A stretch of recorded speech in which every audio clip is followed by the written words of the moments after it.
اہم ترین آیت ہے. اب ظاہر شریعت کے احکام چل رہے ہیں، آپ دیکھ لیں حلال و حرام کا معاملہ شروع ہوا، اب اس کے بعد نکاح کا معاملہ شروع ہوا، اب ایک اور مسئلہ آ رہا ہے شریعت کا، اور وہ ہے وضو کے طریقے سے متعلق اور تیمم کے حوالے سے اور غسل کے حوالے سے.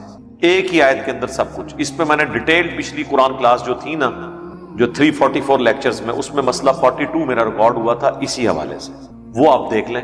اس میں نے تفصیل کے ساتھ یہ سارے معاملات ڈسکس کیے ہیں. یہاں پہ میں مختصراً کروں گا.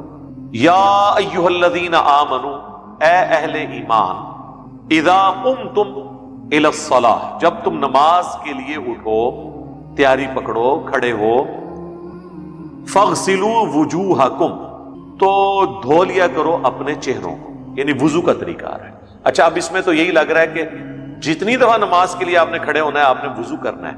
قرآن خاموش ہے اس حوالے سے کہ اگر کسی کا پہلے ہی وضو ہے تو اس نے دوبارہ وضو کرنا ہے یا نہیں کرنا.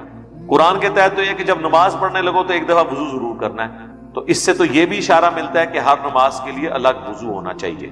لیکن جو مخالفین ہیں نا، جو منکرین احادیث ہیں، وہ کہیں گے جی یہ تو آپ خود سے مطلب نکال رہے ہیں. بھئی دونوں مطلب نکل سکتے ہیں. یہ مطلب بھی نکل سکتا ہے کہ اگر کسی کا وضو ہے تو کرنے کی ضرورت نہیں، اور یہ بھی نکل سکتا ہے کہ جب جب نماز پڑھنی ہے اس نماز کا وضو الگ کرنا ہے. سنت ہمیں پھر ڈکلیئر کرتی ہے. صحیح بخاری صحیح مسلم میں کئی احادیث ہیں جو اس کو سپورٹیو ہیں کہ نبی علیہ السلام نے غزوہ خیبر کے موقع کے اوپر ایک وضو سے کئی نمازیں پڑھائیں اور فرمایا میں نے جان بوجھ کے ایسا کیا ہے تاکہ تمہیں یہ بات بتاؤں کہ وہ حکم منسوخ ہو گیا ہے کہ ہر نماز کے لیے الگ وضو کیا جائے. اب ایک وضو اگر قائم ہے تو آپ متعدد نمازیں اس سے پڑھ سکتے ہیں اگر وضو ٹوٹا نہیں ہے. لیکن پریفریبل یہ ہے کہ الگ سے وضو کیا جائے، وہ زیادہ افضل ہے، ثواب کا کام ہے. نور علی نور ہے، وہ کوئی فضول خرچی نہیں ہے، نہ پانی کا ضیاع بھی نہیں. تو جب تم نماز کے لیے کھڑے ہو تو وضو کر لو، اور وضو کرنے کا طریقہ کیا ہے؟ چہرہ دھو. اب ہم تو شروع میں مسواک بھی کرتے ہیں، کلی بھی کرتے ہیں، ناک میں پانی بھی چڑھاتے ہیں، اس کا ذکر قرآن میں موجود نہیں ہے. وہ ساری کے سارے سنت اعمال ہیں، وہ کوئی کر لے تو بہتر ہے، نہ کرے تو کوئی حرج نہیں. وضو اس کا تب بھی ہو جائے گا اگر وہ 4 فرائض قرآن والے پورے کر لیں. اپنے چہروں کو دھو، وَأَيْدِيَكُمْ إِلَى الْمَرَافِقِ، اور اپنے ہاتھوں کو کونیوں تک، یعنی کونیوں تک کا مطلب ہے کونیاں بھی بیچ میں شامل ہیں. جب تک بات ہوتی ہے تو وہ چیز شامل ہوتی ہے. کونیوں تک یہ نہیں بتایا 1 دفعہ 2 دفعہ 3 دفعہ. وہ بخاری مسلم میں آتا ہے 1 دفعہ بھی سنت ہے، 2 دفعہ بھی سنت ہے، 3 دفعہ بھی سنت ہے. وَامْسَحُوا بِرُؤُوسِكُمْ، اور مسح کرو اپنے سروں کا. وَأَرْجُلَكُمْ إِلَى الْكَعْبَيْنِ، اور اپنے پاؤں کو بھی ٹخنوں تک. اب یہ ہے جو سنی شیعہ کنفلکٹ ہے. اہل تشیع کا موقف یہ ہے کہ اور پاؤں بھی ٹخنوں تک کی ضمیر لوٹتی ہے وَامْسَحُوا کی طرف، کہ مسح کرو سروں کا اور پاؤں کا ٹخنوں تک. اہل سنت یہ کہتے ہیں کہ یہ ضمیر لوٹتی ہے پچھلی طرف، کیونکہ یہاں پر ارجولیکم نہیں آیا، ارجولکم آیا. چونکہ پہلے آیا تھا ایدیکم، تو یہاں آیا ارجولکم. یہ میں عربی لنگوسٹک میں بات کر رہا ہوں، اس لیے اس کی ضمیر پیچھے کی طرف لوٹ جاتی ہے. جب اہل سنت کہتے ہیں کہ یہاں پہ ارجولکم آیا تو وہ کہتے ہیں کہ جی ارجولیکم اس لیے نہیں آیا کہ یہ با نے جو زیر دی ہے برؤوسکم کو، وہ برؤوسکم کو جو زیر ملی ہے وہ با کی وجہ سے ملی ہے. ٹھیک ہے جی، اگر با نہ ہوتی تو یہاں پہ بھی رؤوسکم ہی ہوتا. خیر یہ یعنی عربی لنگوسٹک کے اعتبار سے دونوں طرف مطلب جا سکتا ہے. اہل تشیع کا موقف اس حوالے سے یعنی اگر ہم اس کو کمپیئر کریں تو زیادہ مضبوط ہے. اور دوسری شاہ جی طرف بھی دیکھنا کہ قرآن حکیم کی جو فصاحت اور بلاغت ہے اس کے اعتبار سے یہ والا مطلب بھی کو بعید نہیں ہے بلکہ زیادہ قریب ہے کہ مسح کرو اپنے سروں کا اور پاؤں کا ٹخنوں تک. اور اہل سنت جب اس ضمیر کو پیچھے لوٹاتے ہیں تو وہ یہ کہتے ہیں کہ جی یہاں پر یہ ذکر ہے کہ آپ نے سر کا تو مسح کرنا ہے اور ٹخنوں تک پاؤں کو دھونا ہے، کیونکہ ارجولکم آیا اور یہ پیچھے ضمیر لوٹ جاتی ہے. پھر دوسرا وہ یہ کہتے ہیں کہ جی لاجیکلی بھی آپ دیکھیں جہاں دھونے کا ذکر آیا وہاں پہ اس کی حد بتائی گئی ہے کہ ہاتھوں کو کونیوں تک اور پاؤں کو ٹخنوں تک. اگر یہ مسح ہوتا نا تو تک والی بات نہ ہوتی، جنرل ہوتا کہ مسح کرو پاؤں کا. ٹخنوں کا ذکر کرنے کا مقصد یہ ہے کہ اس کو دھونے کی کوئی لمٹ ہے. تو جب وہ یہ بات کرتے ہیں وہ کہتے ہیں اچھا پھر آ جاؤ جناب میدان، اگر آپ کی یہی لاجک ہے تو پھر وہ کہتے ہیں ہماری لاجک یہ ہے کہ اسی آیت میں آگے چل کے جو تیمم کا طریقہ آ رہا ہے نہ پاؤں کا مسح ہے اور نہ سر کا، اور وہ کہتے ہیں اس کے پیچھے لاجک یہ ہے کہ وضو میں جو اعضاء دھونے ہوتے ہیں ان کا مسح ہوتا ہے تیمم میں، اور وضو میں جو اعضاء مسح کیے جاتے ہیں وہ تیمم میں ہوتے ہی نہیں ہیں۔ کیسی لاجک ہے؟ ان کے نزدیک وضو میں کون سے دو اعضاء دھوئے جاتے ہیں؟ چہرہ اور کونیا۔ وہ کہتے ہیں بس تیمم میں بھی یہی ہے۔ اور مسح کون سے دو اعضاء پہ ہوتا ہے؟ سر اور پاؤں۔ وہ کہتے ہیں دیکھیں تیمم میں یہ جو مسح والے تھے وہ اللہ نے نکال دیے ہیں، جو دھونے والے تھے ان کو مسح میں شفٹ کیا۔ ظاہر ہے مسح کے بعد تو پھر زیرو ہی ہونا تھا نا، مسح اس طرف شفٹ ہوا، یعنی آپ دھونے کو کم طرف لے آئیں تو مسح بنتا ہے، اور مسح کو کم طرف لے جائیں تو وہ یہ ہے کہ اس کو چھوڑ ہی دو۔ اور یہ لاجک وہ پیش نہیں کرتے۔ المصنف ابن ابی شیبہ میں باقاعدہ ایک پورا چیپٹر ہے کہ ان اصحاب کا بیان جو پاؤں کا مسح کرنے کا قائل تھے وضو کے، اس میں صحیح سند کے ساتھ ہے۔ شیخ زبیر علی صاحب نے اپنے رسالے میں بھی لکھا ہے کہ اکرمہ جو تھے تابعی عبداللہ ابن عباس کے شاگرد، وہ پاؤں کا مسح کیا کرتے تھے اور وہ کہتے تھے میں قرآن کے حکم پر عمل کر رہا ہوں۔ اور کئی تابعین کے اقوال اسی چیپٹر میں لکھے ہیں، ان میں یہ لاجک بھی لکھی ہوئی ہے کہ جن اعضاء کو وضو میں دھویا جاتا ہے ان کا تیمم میں مسح ہوتا ہے، اور جن اعضاء کو آپ وضو میں مسح کرتے ہیں وہ تیمم میں ختم ہی ہو جاتے ہیں۔ تو اب یہ دونوں طرف یعنی بات چلی جاتی ہے۔ اہل سنت یہ کہتے ہیں کہ اگر آپ نے یہاں پہ پاؤں کا مسح مراد لینا ہے تو پھر، کیونکہ ایک اہل سنت کے یہاں قرات ایسی پائی جاتی ہے جس میں ارجولیکم بھی موجود ہے، اب ارجولیکم اگر آ جائے تو وہ تو پھر مسح ہی آئے گا۔ وہ کہتے ہیں یہ ارجولیکم والی قرات اس صورت میں جب آپ نے پاؤں پہ موزے یا جرابیں پہنی۔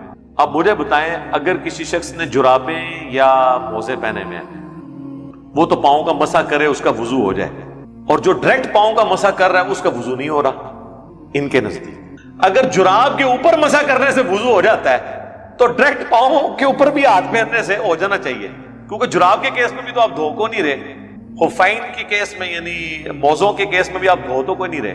اگر دھونا اتنا ضروری ہوتا تو چمڑے کے موزے پہنے میں آپ نے ایک دفعہ دھو کے پہن لیے نا، تو اس کے بعد اوپر سے ہی مسح کر رہے ہیں، اور ایک بندہ اگر ایک دفعہ پاؤں دھو لے اور وہ اوپر سے مسح کرتا رہے تو کیا مسئلہ ہے؟ اور اہل تشیع کے ہاں بھی یہی ہے، وہ کہتے ہیں اگر پاؤں گندے ہوں گے نا پھر پاؤں پہ مسح کرنے سے وضو نہیں ہوگا، آپ کو پاؤں دھونے ہوں گے۔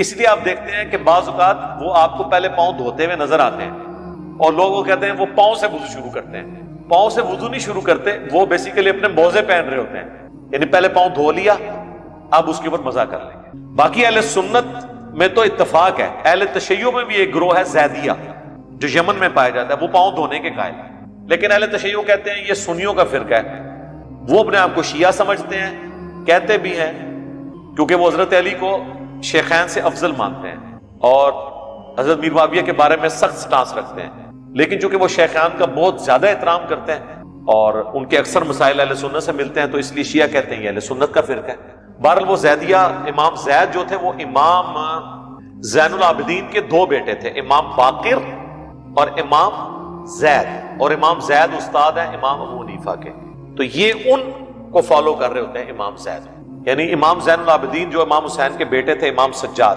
ان کے دو بیٹے تھے امام باقر، یعنی ڈومیننٹ، ویسے تو اولاد اور بھی تھی، یہ ڈومیننٹ دو تھے، امام باقر جن کے بیٹے امام جعفر اور موسیٰ کاظم ہیں، اور دوسرے ہیں امام زید جو امام حنیفہ کے استاد بھی ہیں۔ تو وہ امام زید کو، انہی سے وہ قول مشہور ہے نا کہ انہوں نے چند غالی شیعہ کو دیکھا کہ حضرت ابو بکر عمر پہ سب و شتم کر رہے تھے، تو انہوں نے کہا کہ تم رافضی ہو گئے ہو۔ یہ رافضی کی جو ٹرم ہے نا امام زید نے کہا، یعنی تم نے اپنے امام کو ہی چھوڑ دیا ہے، رافضی ہو گئے ہو، جو اپنے امام کو چھوڑ دے، وہ پاؤں دھونے کے قائل ہیں۔ ویسے میرے نزدیک پاؤں جو دھونے والا موقف ہے یہ زیادہ سٹرونگ ہے اس حوالے سے کہ وضو میں یہ عموماً ہم جس طرح کی سوسائٹی میں رہتے ہیں پاؤں گندے رہتے ہی، تسلی نہیں ہوتی۔ ان انٹینشنلی شیعہ نے بھی دھونے کو مان لیا، کیونکہ وہ پہلے تو دھو رہے ہوتے ہیں نا، تو دھو تو انہوں نے بھی لیا، بعد میں اس کے اوپر مسح کر لیا۔ باقی اگر پاؤں صاف ہو اور کوئی پاؤں کے اوپر مسح کر لیتا ہے تو ہم تو جراب اور چمڑے کے موزوں دونوں پہ قائل ہیں مسح کرنے کے، اس میں میری ویڈیوز ریکارڈڈ ہیں۔ تو ڈائریکٹ بھی اگر پاؤں پہ کوئی مسح کر لیتا ہے تو اس کا وضو درست ہے۔ عبداللہ ابن عباس کے شاگرد اکرمہ، ان سے زیادہ کون قرآن جانتا ہے، اور اہل سنت کی کتاب ہے المصنف ابن ابی شیبہ۔ لیکن بعض لوگ نا وہ حدیث لے آتے ہیں بخاری مسلم سے، وہ کہتے ہیں بخاری مسلم میں حدیث ہے ایک سفر کے دوران ایڑیاں خشک رہ گئی تھی اصحاب کی نا، تو نبی علیہ السلام نے کہا کہ ایڑیوں کی وجہ سے عذاب دیا جائے گا۔ اہل تشیع تو کہتے ہیں یہ حدیث فیبریکیٹڈ ہے کیونکہ قرآن کے خلاف ہے۔ وہ کہتے ہیں کہ حضرت عثمان غنی کے دور میں وضو کا طریقہ بدلا گیا، پہلے وضو کا طریقہ وہی چلتا تھا۔ میں اس حدیث کی تعویل کرتا ہوں کہ سفر کے دوران جو بندہ ریگستان کے سفر میں ہے اور وہ وضو کرنے لگا تو اس کو پاؤں دھونے چاہیے، ایڑیاں اس کی خشک نہیں ہونی چاہیے کیونکہ اس کے تو پاؤں گندے ہیں۔ وہاں پہ شیعہ بھی آپ کو یہ نہیں کہیں گے کہ ڈائریکٹ پاؤں پہ مسا کرو، وہ کہیں گے پہلے پاؤں دھو، تو اس کی تعویل ممکن ہے، ایسا کوئی مسئلہ نہیں ہے۔ باقی آپ کو صحیح بخاری میں بھی اشارہ ملے گا، اب میں اس طرح کی لینگویج نہیں استعمال کرتا ورنہ آپ کو بری لگے گی، میں کنٹرول الفاظ میں بات کرتا ہوں۔ صحیح بخاری میں ایک حدیث ہے کہ حضرت علی رضی اللہ تعالیٰ عنہ کوفے کی مسجد میں نا نماز ظہر کے بعد احکامات سکھایا کرتے تھے، چونکہ کوفے میں آپ نے دارالخلافہ شفٹ کر لیا تھا، تو ایک دفعہ آپ نے لوگوں کو وضو کر کے دکھایا، اینڈ پہ انہوں نے وضو کا بچا ہوا پانی کھڑے ہو کر پیا اور کہا کہ میں نے دیکھا ہے کہ تم لوگ کھڑے ہو کر پانی پینے کو معیوب سمجھتے ہو، جبکہ میں نے نبی علیہ السلام کو کھڑے ہو کے پانی پیتے ہوئے دیکھا ہے۔ عمومی سنت بیٹھ کے پانی ہے، لیکن کھڑے ہو کے بھی اگر کوئی پانی پیے تو جائز ہے، حرام نہیں ہے۔ وہ صحیح مسلم کی حدیث جو کھڑے ہو کے پانی پیے وہ کیا کر دے وہ منسوخ ہے اس حدیث کی وجہ سے۔ تو سیدنا علی نے یہ عمل کر کے بتایا۔ اب اس میں بڑے حیران کن بات ہے، وہ اتنی لمبی حدیث ہے لیکن اس میں الفاظ پتہ کیا ہیں؟ راوی کہتا ہے کہ حضرت علی نے وضو کیا، اس کے بعد یعنی وضو میں انہوں نے پھر ڈیٹیل دیکھیں کیا بیان کرتا ہے، چہرہ دھویا، دونوں ہاتھ کونیوں سمیت دھوئے، آگے آگے نہ راوی بھول جاتا ہے کہ دھویا یا مسح کیا، آگے راوی کہتا ہے وہ جو نچلا راوی ہے، اوپر والے نے تو شاید پوری حدیث اس کو بیان کی ہو، نچلا راوی کہتا ہے اس کے بعد اسی طریقے سے انہوں نے ذکر کیا سر کا اور پاؤں کا۔ یار ایک لفظ اور ایڈ کر دیتا کہ سر کا مسح اور پاؤں دھونا، اور پھر اس کے بعد یہ ہے کہ وضو کا بچا ہوا پانی پیا، پھر لوگوں سے خطاب کر کے کہا کہ تم لوگ معیوب سمجھتے ہو، حالانکہ میں نے اتنی لمبی حدیث میں ایک جملہ کام کرنے کی کیا ضرورت تھی راوی کو؟ اس سے کوئی حدیث چھوٹی تو نہیں ہو جانی تھی۔ حضرت علی کی اپنی باتیں نقل کی ہوئی ہیں جو نبی علیہ السلام کے وہ ریفرنس سے بیان کر رہے ہیں، اور وہ اینڈ پہ کہہ رہے ہیں کہ میں نے رسول اللہ کو اس طرح وضو کرتے ہوئے دیکھا ہے۔ اس میں راوی جب وہ پاؤں کا اور سر کا ذکر آیا نا تو کہتا ہے اسی طریقے سے راوی نے پھر سر کا اور پاؤں کا ذکر کیا۔ کیا ذکر کیا؟ اسی طریقے سے ذکر کیا، تو اس کا مطلب ہے سر دھویا، تو وضو میں تو نہیں دھویا جاتا۔ تو اب اہل تشیع کہتے ہیں کہ یہاں پہ مسح ہی تھا اور راوی نے اس کو اسکپ کر دیا۔ مجھے بھی بعض اوقات شک پڑتا ہے کہ شاید ایسا ہی ہوا ہو، اور یہ راوی سے مراد میں امام بخاری نہیں لے رہا، امام بخاری سے اوپر کئی ایک واسطے ہیں، یہ نہ ہو کہیں کل کو کہتے ہیں امام بخاری کے اوپر فتویٰ لگا دیا۔ باقی اور اہل سنت کی کتابوں میں یہ روایتیں جب اس طرح ملتی ہیں تو وہ مسح کے ذکر کے ساتھ ملتی ہیں، اس کو کوئی جھگڑا نہیں بنانا چاہیے۔ اگر ہم جرابوں پہ مسح کے قائل ہیں، بہرحال میں نے یہ حنفی جو ہیں وہ چمڑے کے موزوں پہ مسح کے قائل تھے، جرابوں پہ نہیں تھے۔ جب میں نے خالی پاؤں پہ مسح کی بات شروع کی انہوں نے کہا سر آپ جراب پہ کر لیا کریں، خالی والا کام نہ کرو۔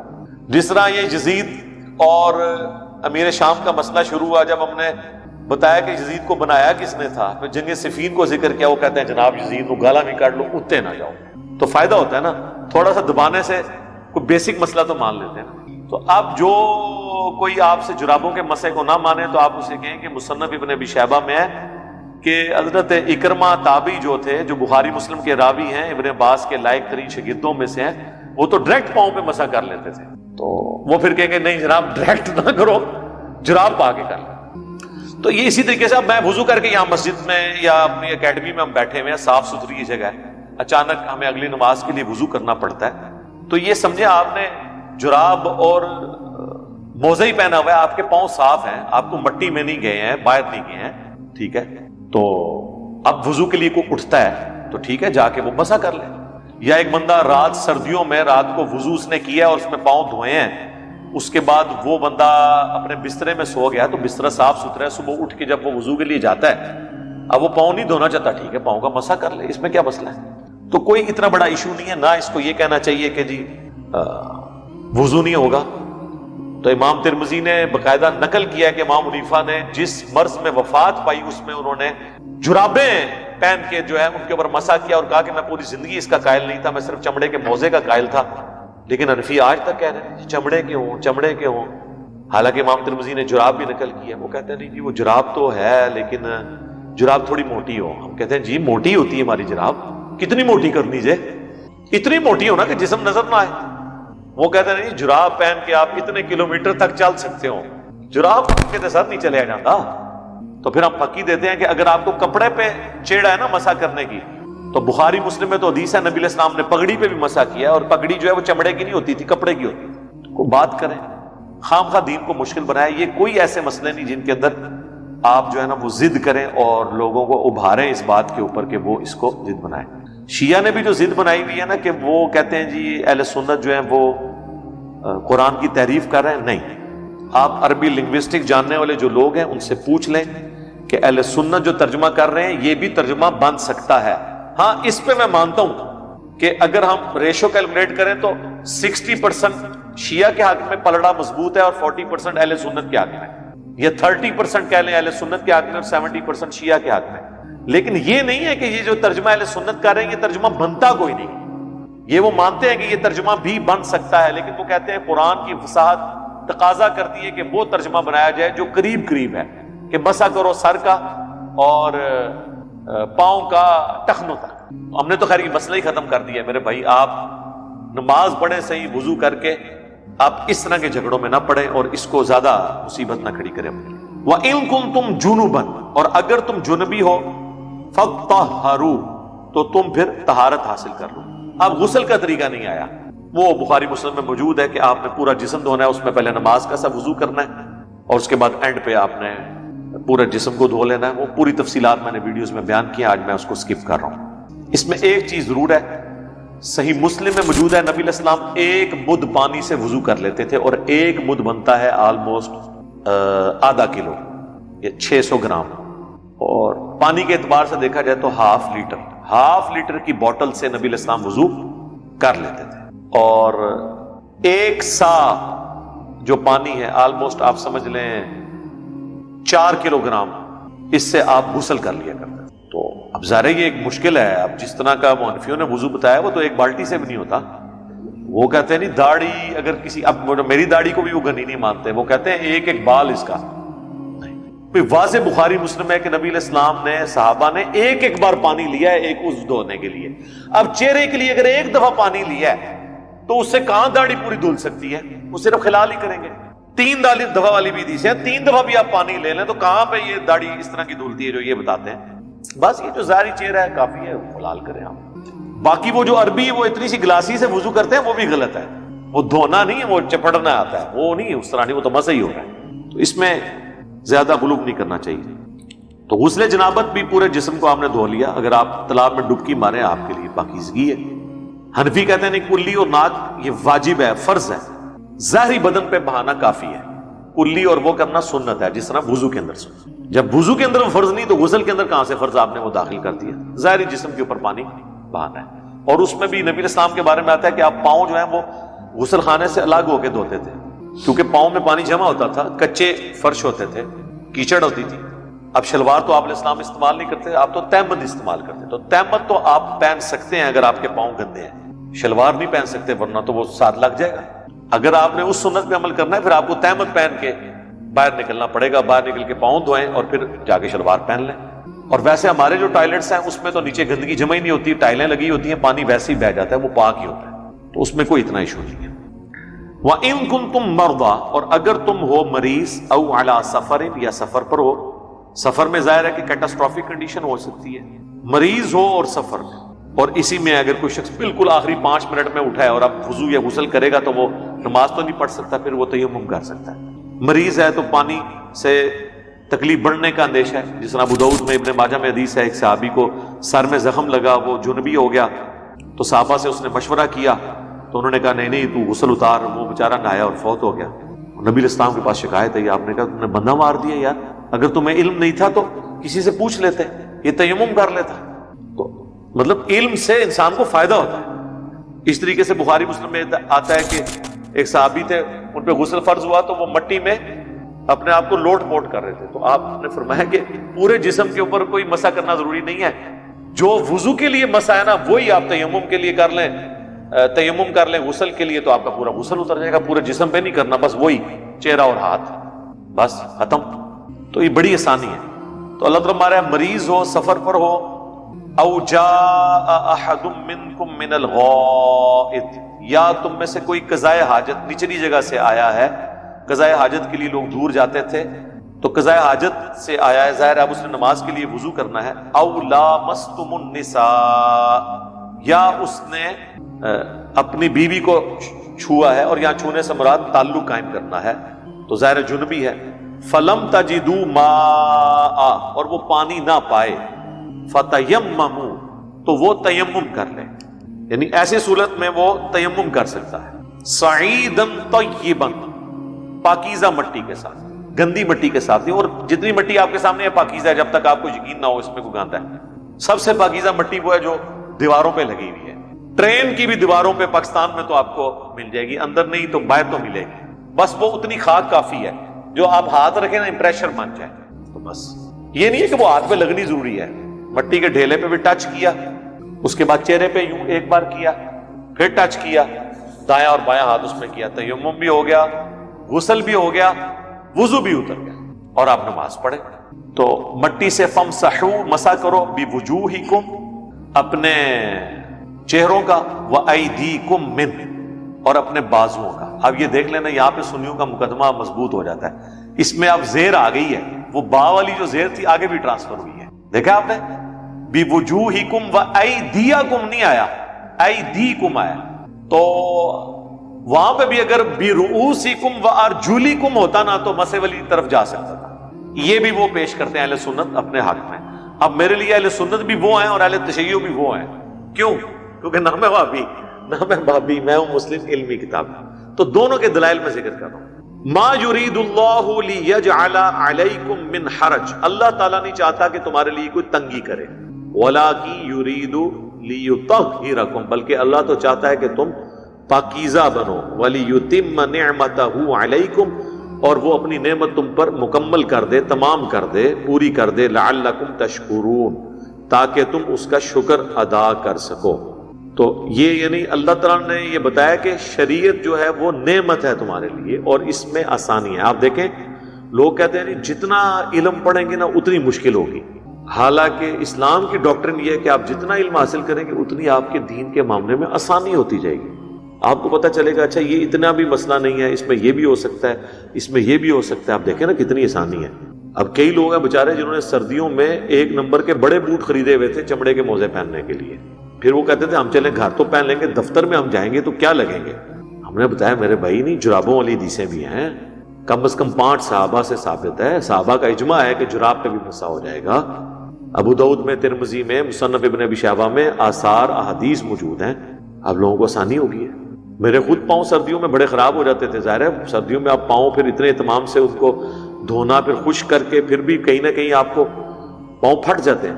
لیکن اگر آپ فجر کر کے پڑھ کے ایک دفعہ پہن لیں جرابوں میں، تو آپ آفس بوٹ پہن کے بھی جا سکتے ہیں. آپ کو مسئلہ نہیں، کوئی 1 نمبر بڑے بوٹ نہیں لینے پڑیں گے آپ کو. اور جراب آپ کو زیادہ تنگ نہیں کرتی. وہ جو چمڑے کے موزے ہیں ان میں تو پسینہ بھی آ جاتا ہے. ظاہر ہے وہ بالکل ایئر ٹائٹ ہوتے ہیں نا. ہمارے علاقوں میں تو اس لیول کی سردی نہیں ہے جو ریگستان کی راتوں میں ہو یا برفیلے علاقوں میں. تو اس میں تو ہمارے یہ والے جرابیں بھی موٹی والی جو عام ہیں، یہ موٹی جراب ہی ہوتی ہے جس میں آپ کو جسم باہر نہ دکھائی دے، تو وہ آپ پہنیں اور اس میں مسح کریں. اور آپ کو اگر کوئی تنگ کرے تو اسے کہ مصنف ابن ابی شیبہ میں ہے کہ پاؤں پہ بھی مسح ثابت ہے. اب بتاؤ پاؤں پہ مسح کروں یہ جراب پہ، تو وہ خود ہی کہیں گے یار جراب پہن کے پاؤں پہ ڈائریکٹ نہ کریں. اچھا وہ ہمارے ایک دوست ایک دفعہ نماز پڑھائی انہوں نے، تو پیچھے ایک دیوبندی بھائی تھے، وہ نماز کے بعد ان کو آ کے کہتے ہیں کہ جناب یہ آپ نے جراب پہنی ہوئی ہے، تو آپ نے وضو میں اس کو مسح کیا ہے یا وضو کر کے جراب پہنی تھی؟ کہا کہ کیا مسئلہ ہے؟ ان کا جی وہ تو نماز ہماری تو نہیں ہوگی.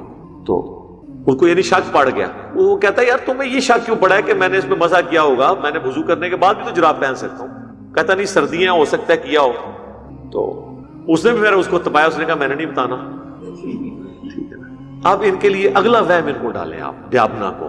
دیوبندیوں کو عربی میں دیابنا کہتے ہیں نا، جیسے وہ بریلویوں کو بریلویہ تصغیر کے سیغے کے ساتھ.